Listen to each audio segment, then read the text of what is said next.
We arrived at this distinct shape based on the structural, functional, and programmatic relationships.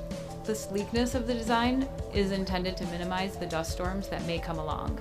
Our unique solution, located near the equator of Mars, starts out with the arrival of the spacefaring module, whose exterior shell splits off as it lands similar to the Curiosity rover, leaving behind a prefabricated core. After landing upright on the Martian surface, the 5-axis print arm extends from the top of the core and prints a foundation and footing layers utilizing materials found on the Martian landscape. Immediately following the completion of the foundation, the print arm will transition vertically to begin printing a concrete shell. Secondary print nozzles will begin printing HDPE layers on either side of the concrete, effectively sandwiching the Martian concrete in the middle. A portion of the shell construction will give way to the equipment hatch, allowing for connection to future habitats.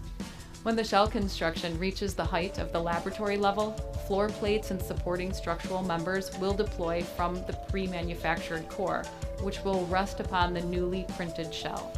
If desired, a slab layer can be printed on top of the plates for a cohesive floor.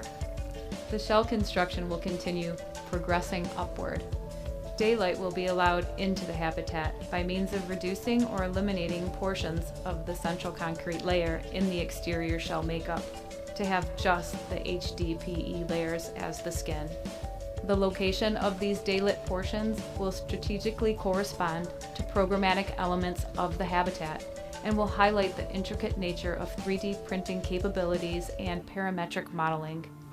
The grade level will contain the access to the SEV and connections to future habitats. Access occurs from a floor hatch in the airlock. A garden area is located outside of the foundation wall area and accessed from the laboratory level.